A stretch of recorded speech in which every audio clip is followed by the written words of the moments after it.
Well guys, there are a lot of JRPGs to get excited for coming out soon. One of the best things about the industry today, in my opinion, is game announcements. I always love waking up and going on Twitter and have people yelling at me that Valkyria Chronicles 4 was announced, or The World Ends With You is coming to the Switch, or Valkyrie Profile Lilith is announced for the PS4. Wait, that was a mobile release. Or what about Dragon Quest XI getting a release date for PS4 and the PC, but the 3DS version isn't coming over.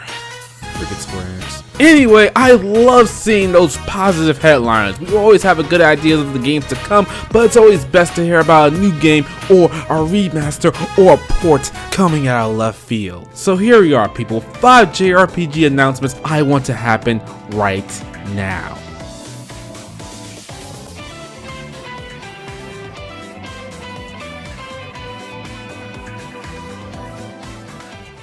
Tales of Vesperia Remaster release.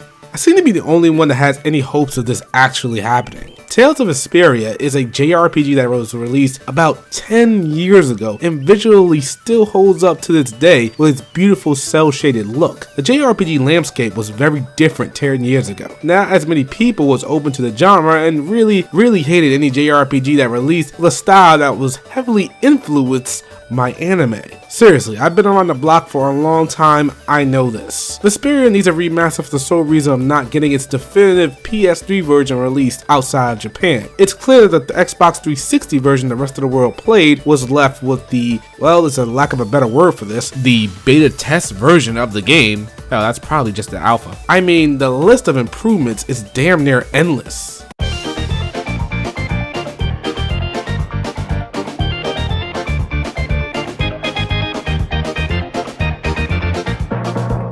Yeah, and there's probably more. Now I know what many of you are probably saying. Shadow, if you want to play the PS3 version of Tales of Vesperia so badly, just download the English patch. Fam.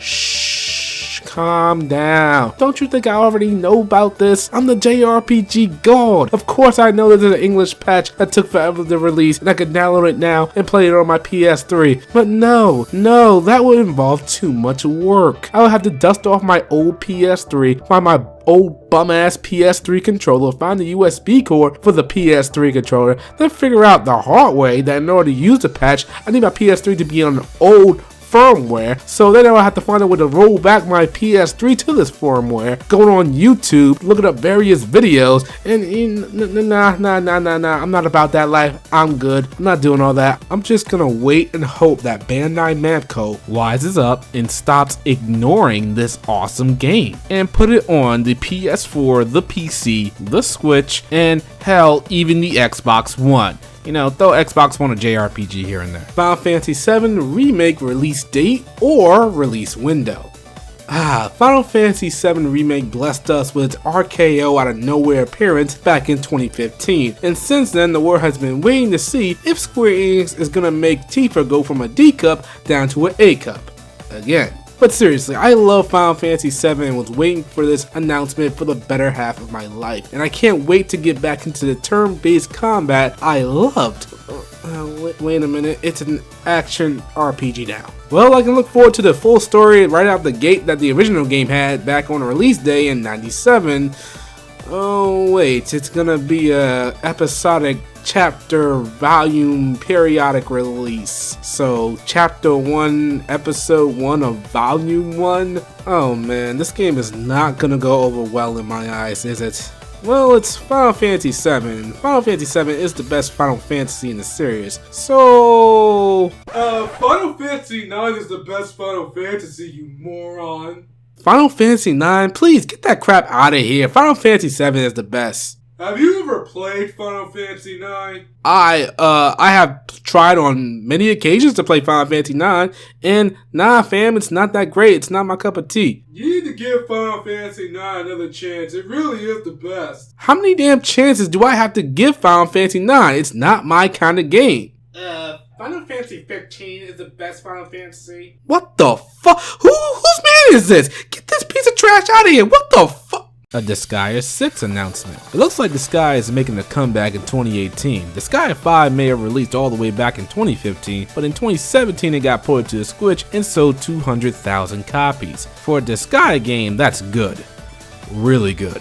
Disgaea 1 is eventually coming to us again with HD graphics, and that's great. I love Disgaea 1. It was the first game that introduced me to strategy RPGs. As a matter of fact, Disgaea is probably my favorite strategy RPG series for its crazy characters and completely over-the-top attacks. Now, the universe of Ninpai Ichi hasn't been all that dark. They have released a mobile game featuring all the characters from Disgaea and the Ninpai Ichi universe for, of course, your traditional easy money-making phone game full of waifus, so players can pour all their money into the game and the company can churn out a nice little profit from all the whales that throw money at the game. Jesus, these gacha games is just easy money making tactics for some of these companies nowadays, isn't it? Hell, maybe the money that they make from the mobile game, they'll help with Disgaea 6's development. I don't know. But we need Disgaea 6 out here in these JRPG streets. So Ninpai Ichi, use the money that you're going to be making for the mobile game and the money from Disgaea 5 selling like hotcakes on the Switch and give us some indication that Disgaea 6 it's on its way.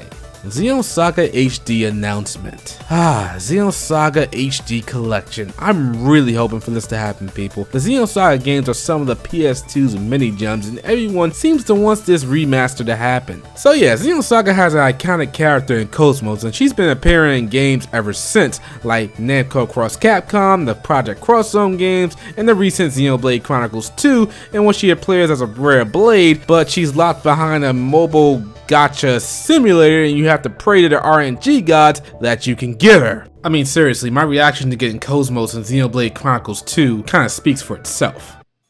Yes! Whoa! Yeah! There she is! Oh, yeah! Oh my god! Yes! Yes! Yes! So I finally got her, people! My master? Yes! Yes!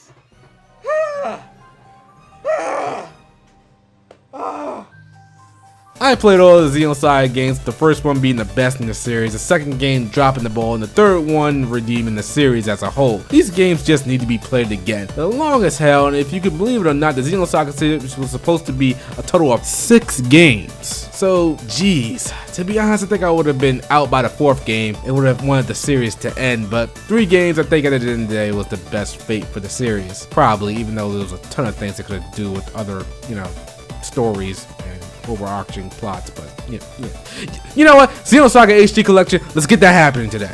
Xenoblade Chronicles X port to the Switch. There seems to be a common misconception that I really hate Xenoblade Chronicles X. I was disappointed with the game but found it to be good at the end of the day. I mean, does the game leave off with a huge cliffhanger ending?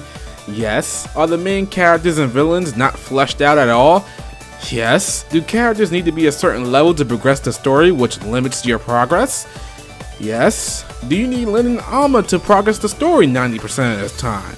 Yes. Is the game's story really only 10 hours long, but various padding and needless running around and forced exploration make the game's main story to be easily over 100 hours? Yes. Do the characters' face models suck? Yes, except for Alma. When creating a female character, is there a boob slider? Nope. Are the locations of materials really vague so you have to waste time traversing the region to find them, leading to more game padding? Yes. Do you get a silent protagonist custom character that is given choices but they mean absolutely nothing to the main story? Yes. Not to mention he gets sentient during one of the cutscenes towards the end. Do you have to run around and find the character on the map to talk to them just to add them to your party instead of going to the main menu and add them to the party like in almost every other JRPG in existence? Yes. Do I hate this game? Yes! Oh, wait. I mean, no, I don't hate this game. The combat and customization is pretty good. So much so that's pretty much the only reason I want to play this game again on a better, more capable platform than the garbage-ass Wii U. Yes, people, I always take a time out of my busy day to trash the Wii U whenever I get the chance. You guys should know this by now. Fortunately, I believe the port to the Switch is just inevitable at this point, and it's only a matter of time before Nintendo does a little direct announcing the release on the Switch, and then putting the full price tag of $60 on it, even though it's a port. But yeah, Xenoblade Chronicles X announced for the Switch, yeah, I wouldn't mind that. Right? Alrighty people, I tried to dabble within the realm of reason for this list, but if you guys want to tell me what you want to see announced next, go as crazy as you want to with it. A Legend of Dragoon remake, a Xenogears remake, Skies of Arcadia port to the Switch, sure, why not? I don't know, a Secret of Mana remake, that would be pretty cool. Wait, oh wait, that's already a thing. Oh, I mean, that was good, right? You know what, maybe some games are best left in the past. So like this video if you enjoyed it, subscribe if you are new to the channel and want to join in all the craziness in the live streams, and people, I will see you guys in the next video.